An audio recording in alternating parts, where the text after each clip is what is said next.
Hello people of YouTube and welcome back to Dark Souls 2 Scholar of the First Sin. Where we last left off, we finished Pate and Cregan's storyline. Now in this video, we will continue our path through Brightstone Cove, Seldora. First things first, we're going to drop down here and try to get this crystal lizard. And we got it. I hate that jerk up there.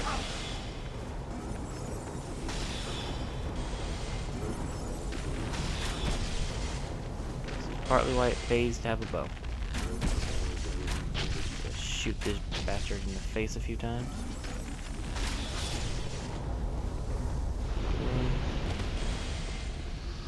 Okay. We'll roll down here, jump down here, get some more material stuff. Okay. That was my bad. I wasn't expecting it to blow up instantly. In the original Dark Souls 1, it runs off into that corner where the mage guy was at and then blows up. I was expecting it to do that. So, I thought I could use it to kill that guy. Oh, never mind about that.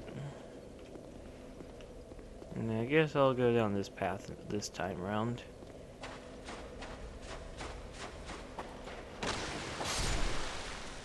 Kill some enemies down here, get a few more items. Can hopefully kill some more of these mages before they kill me.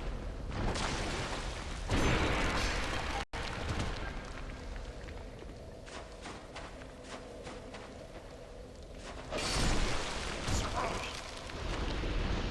Hate spiders. All spiders must die.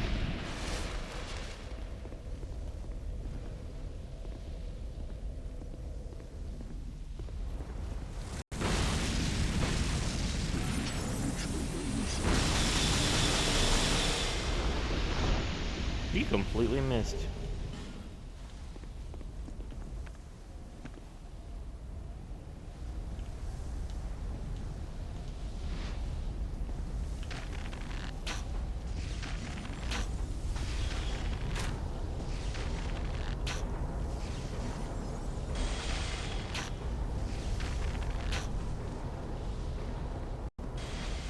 Another mage guy right here.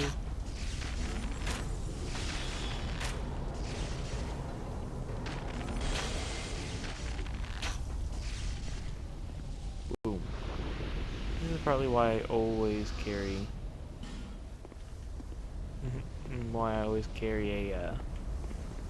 a bow with me. So now, how do we get to the area down below?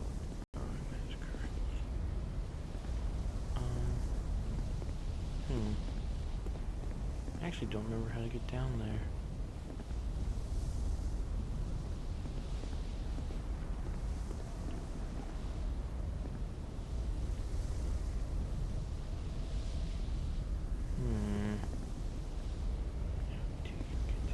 I remember there was a path.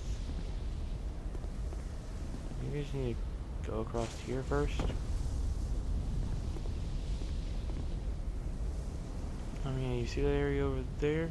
I probably could just jump down to it. Anyway, down there is a path to another bonfire. It's a bonfire I rarely ever use. As in, I pretty much never use it. Well, we can try to get it this time. The reason I rarely ever use that bonfire is it's not too helpful. It's got like 4 or 5 enemies around it as well. So coming back to that bonfire, you'll always be surrounded by enemies at first. So it isn't the best bonfire in the world.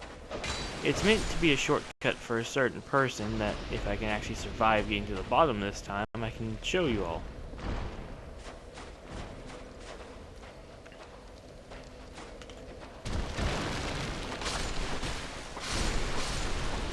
I like when the enemies line up so I can just stab them.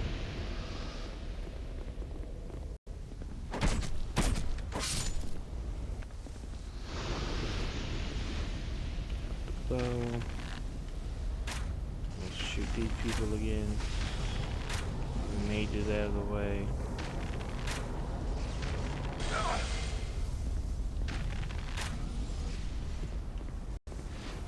Over here, shoot this guy.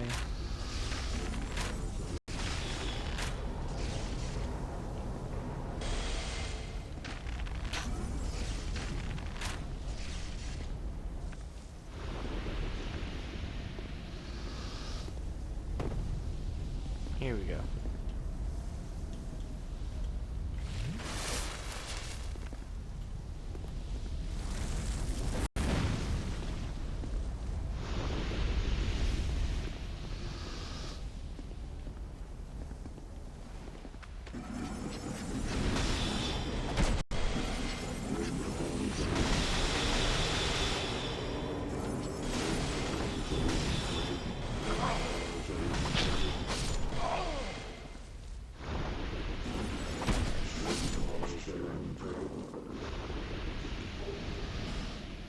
Now, you could do the risky thing and jump down, but there's a ladder that you can use to get back down, so there's really no reason to jump. And a lot of people have died here. Here's the bonfire. And here is the room next to the bonfire. This is why most people end up dying here. I probably will too.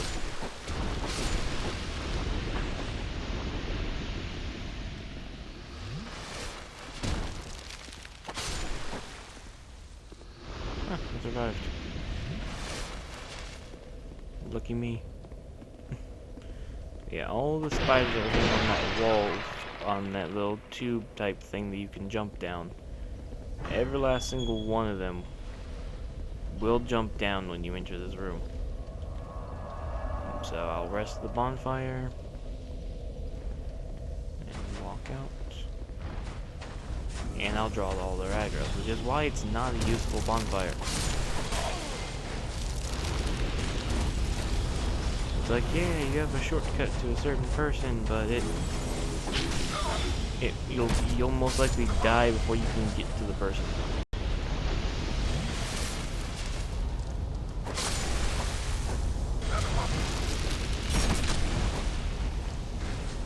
I'm gonna die here. Yep. So this is why personally I would never recommend using that bonfire ever, because that bonfire is zero help at all. In the original Dark Souls 1, there was only 3 spiders in the room, so it was a bit more useful. But the thing is, even if you try to be sneaky, they'll still come at you. There's no way around these jerks. When you open the door, you have ones coming in at you from behind as well. So it's like, once you respawn at the bonfire, you're good. But the minute you walk away, you're gonna get slaughtered. Plain and simple. Which is why I typically just stick to the bonfire up top. It's a lot easier to get through the place without having to deal with all those spiders there. But the bonfire is there to make things a bit easier after a certain... Well, not even all that easier. Yeah, there is no redeeming factor to that bonfire. That bonfire is completely useless. So, we'll head back this way once again. Kill all the spiders. Most of the time I don't bother with this area anymore because there is a way to completely avoid this section. However, there is someone that's kind of important, depending on how you look at it. Some people will find them important, others will find them pointless. But it's good just to show it off for those that will find it useful. Plus, there are a few items to be had in this area.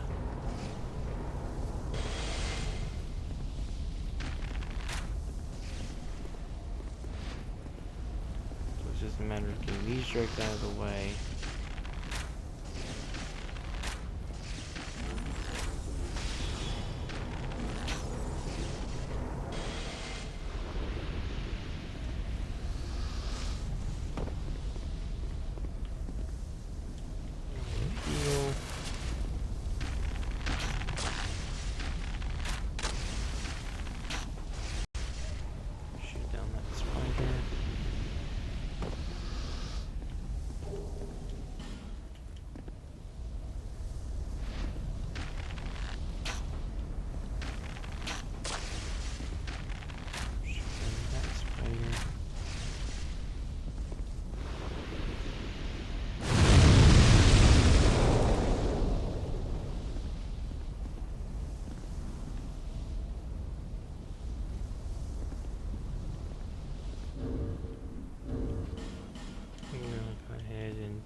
Get my max health again.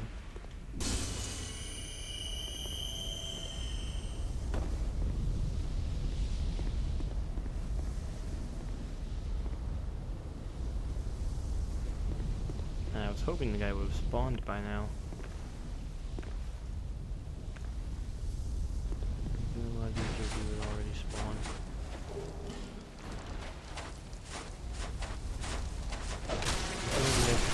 Even more spiders wanting to join the fray. They're all dead now.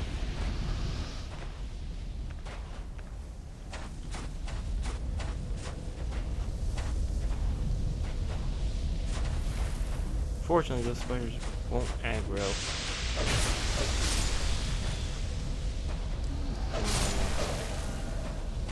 And now Guthrie shows up. Guthrie himself is not that hard of an invader to kill. Namely for one reason, he'll constantly be trying to keep his distance from you because he uses dual Avalons. And in case you don't know, the Avalon is a special type of crossbow that shoots 3 bolts every time you shoot it. So it can be a pretty deadly weapon, but against him, it's not too useful for him. And so now, in here, we have our special friend I was referring to. You may recognize her from a few videos ago from the Shaded Woods. Yes, this is Ornifix, the other blacksmith in the game. That can do, well, the blacksmith that can do boss soul weapons. And so for saving her, she'll give you your first one for free, so we can get the Lost Sinner's sword, Butcher's knife, Iron King helmet, or hammer, not helmet, or the Dragon Slayer spear. So, depending on what you want, you can get any of these major boss weapons from Ornifix for free the first time.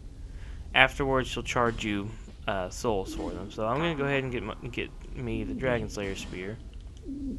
And she also sells the Murakumo, the Partisan, Twin Blade, Composite Bow, and the crossbow, or the heavy crossbow. I might actually want that composite bow. She also sells fire arrows and fire bolts. She'll sell you ambers, green blossoms, and flame butterflies, and she'll even sell a few spells. So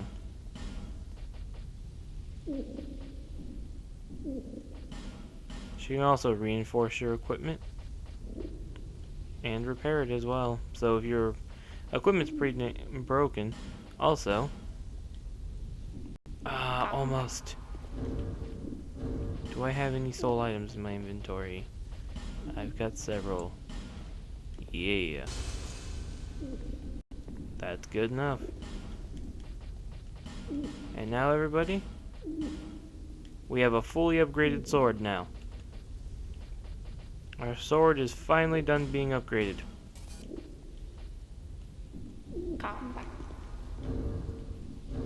So our Vergian sword that we've been using this whole time is at maximum damage. At 250. Not bad for a simple longsword type weapon. So yes, our sword is finally done being upgraded. Now we can open this door to find, lo and behold, a room full of spiders and a guy possessed by a spider. And more spiders. Spiders everywhere. And the summon?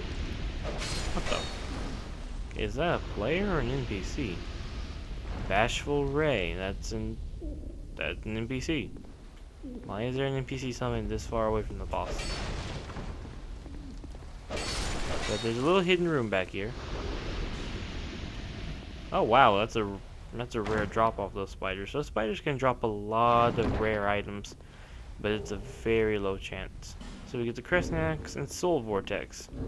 So yes, the Crescent Axe itself, it's interesting, mainly because it's so long, but it's not too terribly helpful, in my opinion at least. Other people might find it useful. I don't. If you find it useful, go ahead and get it. It's not, I don't think it's a bad weapon. So, we'll now continue on exploring through here, getting some items. Titanite chunk, nice. It's always helpful to have those upgrading items. And we'll come out here and spiders and other enemies go over out here. Now I've never understood why the basilisks in this area have such small mouths. It's one thing that's always confused me and never made sense. Because you don't find the small mouth basilisks anywhere else but here. It's always weirded me out a little bit that they are just so tiny with their faces, and it's like, why? Why are their faces so tiny? It's just so weird. I guess it's so that they can hide in this dusty sand, but it still doesn't make sense to me. So we'll come up here. I don't think there's really much we can do up here.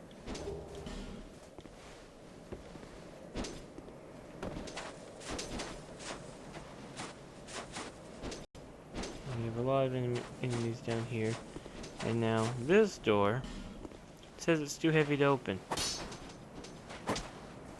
This is one of the times in the game where you actually have to break a door. To break the door, it's no longer too heavy to open. Come through here. And this is the key we got for finishing Cregan and Pate's questline. Now there's an explosion trap. Got 10 rusted coins. And in here is the thing you want out of completing their quest. The engraved gauntlets. This particular piece of equipment is not perfect, but it's a really good piece of equipment. Because its concept, rare chance normal attacks become crits. So, as long as you're wearing these gauntlets and using them to fight with, you always have a chance of getting a critical attack on just a normal hit. So it's a really nice thing that the game has. I also need to check to see, yeah, the composite bow does a lot more damage. But now I'm fat rolling. Shoot. I'll remove the dagger then. We're good. But so yeah, so I like wearing the engraved gauntlets just on the off chance of getting that lucky crit.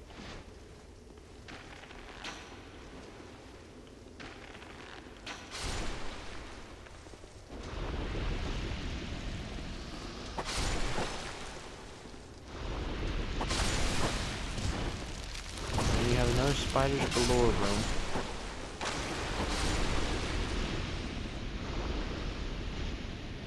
I just realized I haven't been using my life gems. I've just been using up all of my Estus.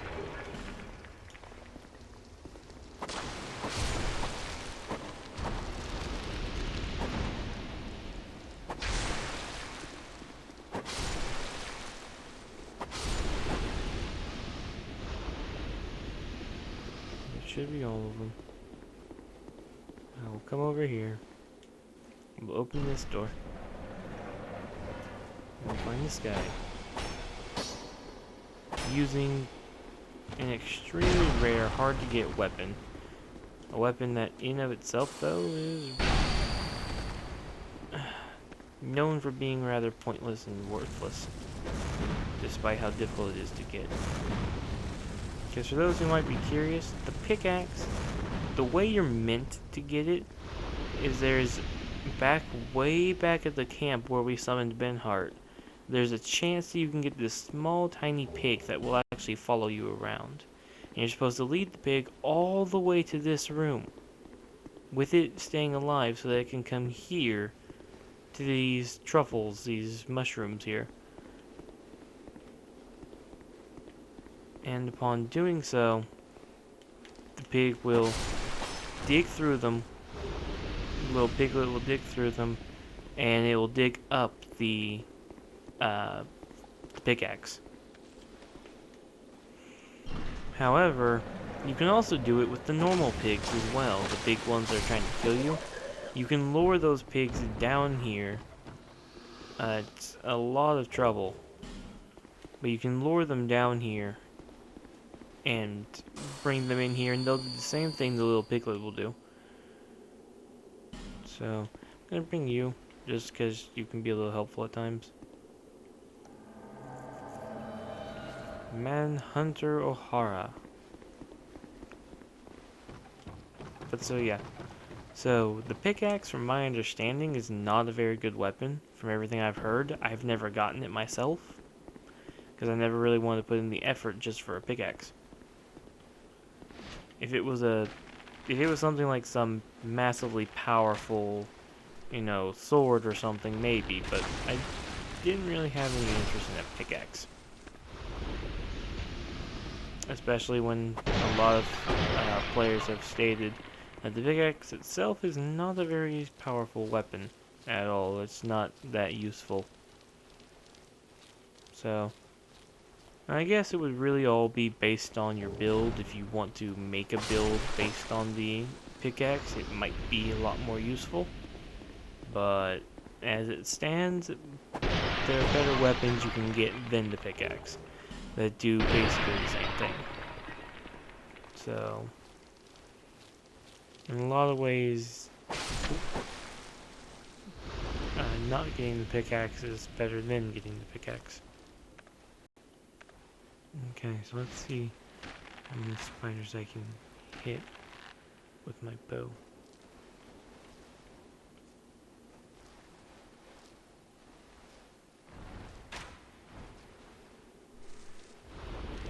One spider dead. O'Hara, you're in my way. Oh yeah, I forgot about these guys. These guys weren't in the original game. In the original Dark Souls 2, this area just had spiders. So, yeah, so a lot of times I kind of forget that these guys are here now. Okay, I'm tired of wasting my time. Let's get down here and let's kill these guys. After making a little jump and grabbing an item.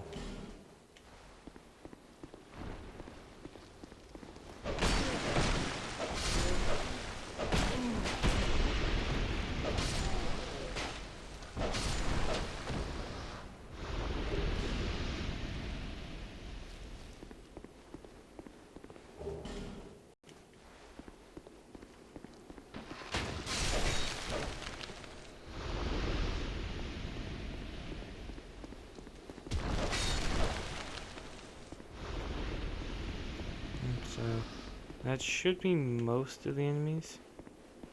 Then there's probably a couple more I still need to kill. A couple items to grab up here real quick. Oh! Another spider. Oh, no, there's another 3 spiders.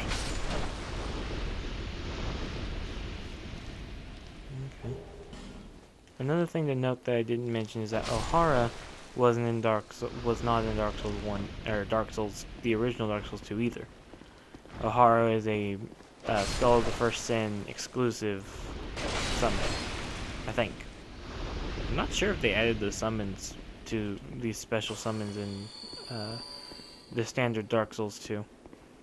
Now, I'm not typically one that enjoys summoning more than just one phantom, but for this boss, I prefer to have O'Hara and Boyd to help me in this fight. Because I can't stand this fight. This fight is... it's okay, it's not good, and wow, I really went over the time this time around. So in the next video, we will go ahead and kill this boss. See you all then. So long.